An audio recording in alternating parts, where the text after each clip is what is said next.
Dia 34. Pensando como servo. Meu servo Caleb pensa diferente e me segue de forma íntegra. Números 14 e 24. Pensem de vocês mesmos, tal como Cristo Jesus pensava de si mesmo. Filipenses 2, 5. Servir começa na mente. Ser servo requer uma mudança de rumo em sua mente, uma alteração de postura. Deus está sempre mais interessado em por que você faz algo do que no que você faz. Atitudes contam mais que realizações. O rei Amazias perdeu a graça de Deus porque fez o que o Senhor aprova, mas não de todo o coração. Servos verdadeiros servem a Deus com uma mentalidade que engloba 5 atitudes. Os servos pensam mais nos outros do que em si. Os servos se concentram nas outras pessoas e não em si. Esta é a verdadeira humildade, não pensar menos de si, mas pensar menos em si. Eles são abnegados. Paulo disse: esqueçam de si o suficiente para ajudarem o próximo. É isso que significa perder a vida. Esquecer-se de si mesmo para servir aos outros. Quando deixamos de nos concentrar em nossas próprias necessidades, ficamos a par das necessidades ao redor. Jesus esvaziou-se a si mesmo, tomando a forma de servo. Quando foi a última vez que você se esvaziou de si mesmo para benefício de alguém? Você não pode ser servo se estiver cheio de si mesmo. É somente quando nos esquecemos de nós que fazemos as coisas que merecem ser lembradas. Infelizmente, grande parte do serviço que prestamos é em causa própria. Servimos para que os outros gostem de nós, para sermos admirados ou para alcançarmos nossos objetivos. Isso é manipulação e não ministério. Ficamos o tempo todo pensando, na verdade, em nós mesmos e em como somos maravilhosos e nobres. Algumas pessoas tentam usar o serviço que fazem para barganhar com Deus. Vou fazer isso por você, Deus, se você fizer aquilo por mim.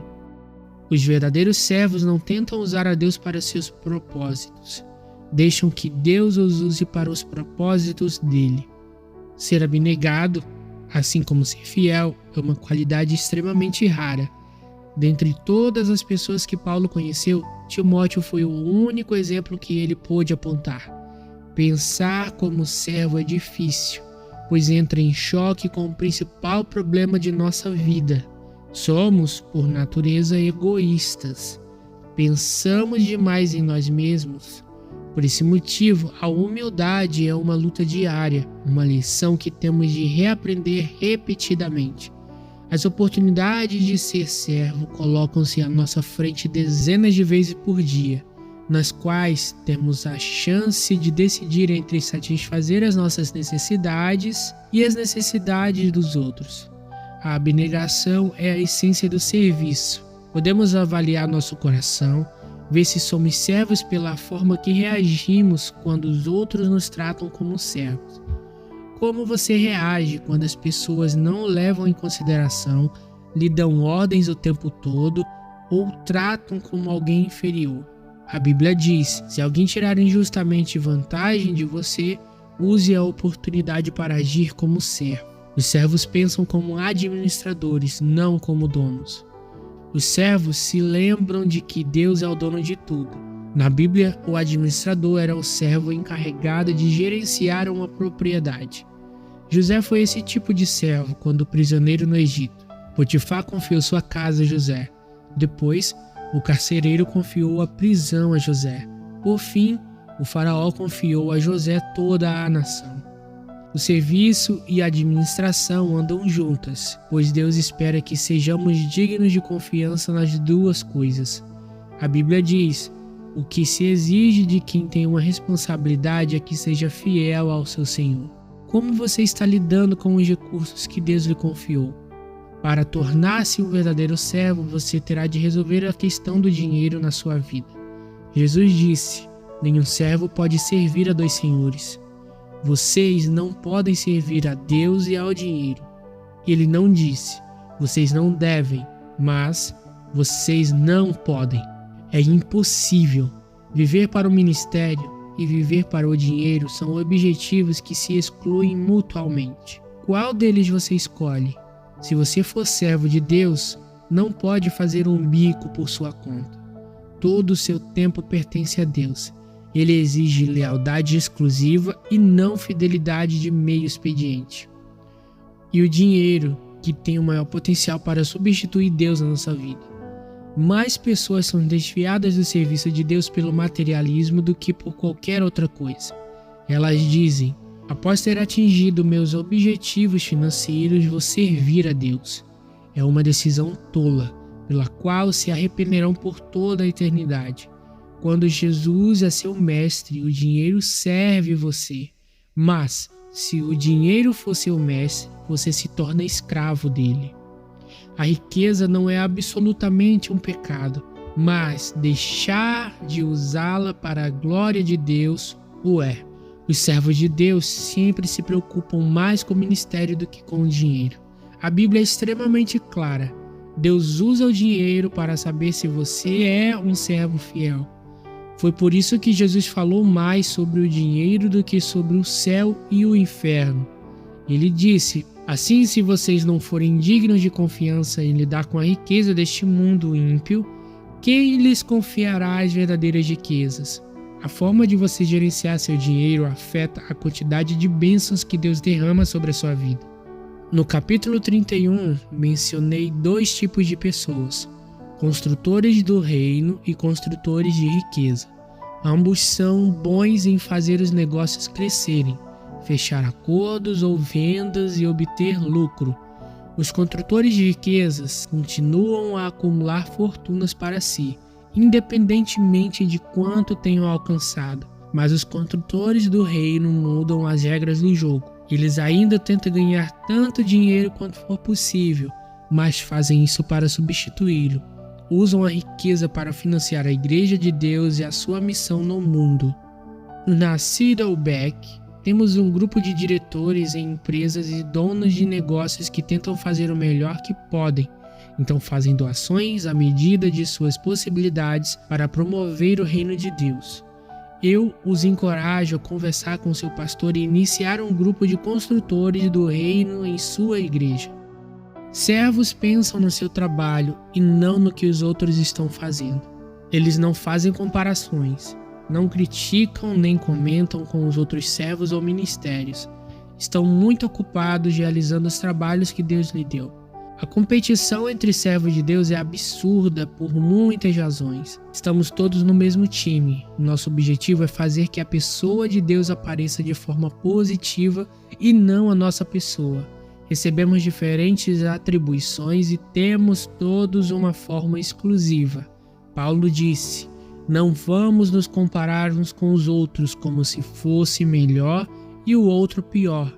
Temos coisas muito mais interessantes para fazer com nossa vida. Cada um de nós é um ser original. Não há lugar para ciúmes mesquinhos entre servos.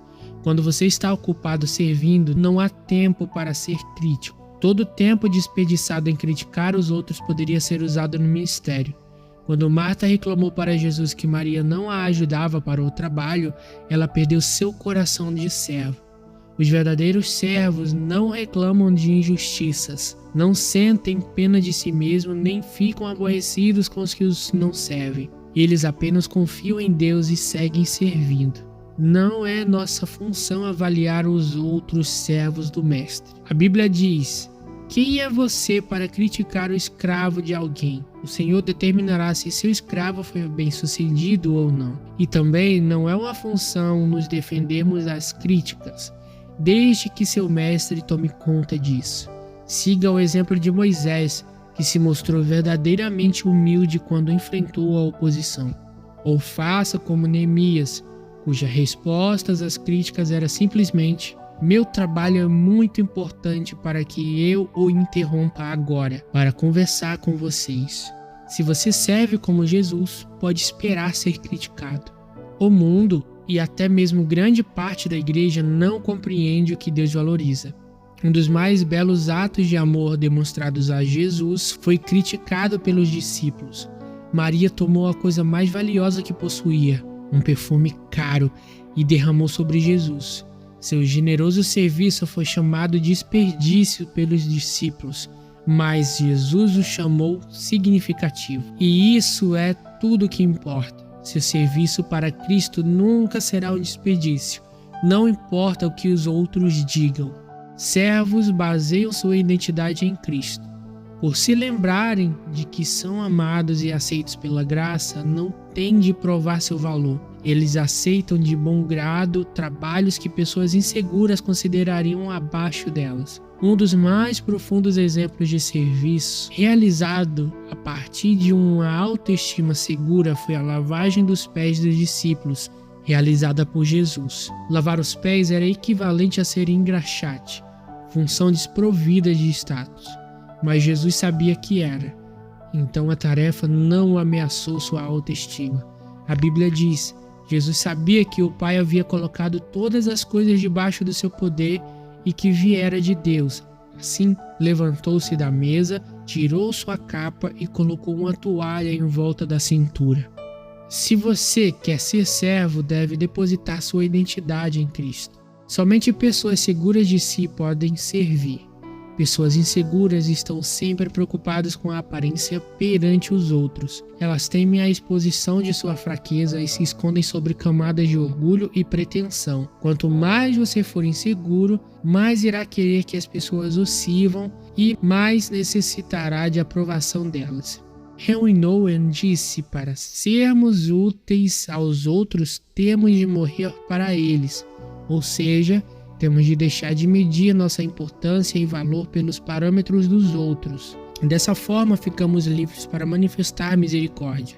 Quando você baseia seu valor e sua identidade no seu relacionamento com Cristo, fica livre das expectativas dos outros, e isso permite que você realmente os sirva melhor. Os servos não precisam cobrir as paredes com placas e prêmios para confirmar seu valor. Os servos não precisam cobrir as paredes com placas e prêmios para confirmar seu valor. Eles não insistem em ser tratados por títulos, nem se envolvem em mantos de superioridade. Os servos consideram irrelevante os símbolos de status e não medem o próprio valor pelas realizações. Paulo disse: você pode gloriar-se de você mesmo, mas a única aprovação que conta é a do Senhor.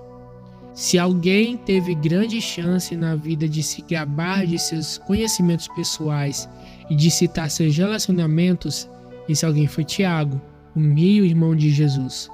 Ele detinha as credenciais de que tinha vivido com Jesus na condição de irmão. Ainda assim, na introdução de sua carta, ele se referiu a si mesmo como um servo de Deus e do Senhor Jesus Cristo. Quanto mais próximo você estiver de Jesus, menos precisará promover a si mesmo. Servos consideram o ministério uma oportunidade, não uma obrigação. Eles gostam de ajudar pessoas, suprir necessidades e misturar. Servem ao Senhor com alegria. Por que eles servem com alegria? Porque amam ao Senhor, reconhecem sua graça, sabem que servir é o melhor uso que podem dar à vida e têm ciência de que Deus prometeu uma recompensa. Jesus prometeu: o Pai honrará e recompensará qualquer um que me servir. Paulo disse: ele não esquece o trabalho que vocês fizeram, nem o amor que lhes mostraram na ajuda que deram e ainda estão dando aos seus irmãos na fé. Imagine o que poderia ter acontecido se apenas 10% dos cristãos em todo o mundo levasse a sério o seu papel de servo. Imagine todo o bem que poderia ter sido feito. Você está disposto a ser uma dessas pessoas? Não importa a sua idade. Deus irá usá-lo se começar a agir e a pensar como servo. Albert Schweitzer disse: as únicas pessoas realmente felizes são aquelas que aprenderam a servir. 34º dia, pensando sobre o meu propósito. Um tema para reflexão. Para ser servo, devo pensar como servo. Um versículo para memorizar. Seja a atitude de vocês a mesma de Cristo Jesus. Filipenses 2:5. Uma pergunta para meditar. Normalmente, preocupo-me mais em ser servido ou em achar maneira de servir os outros?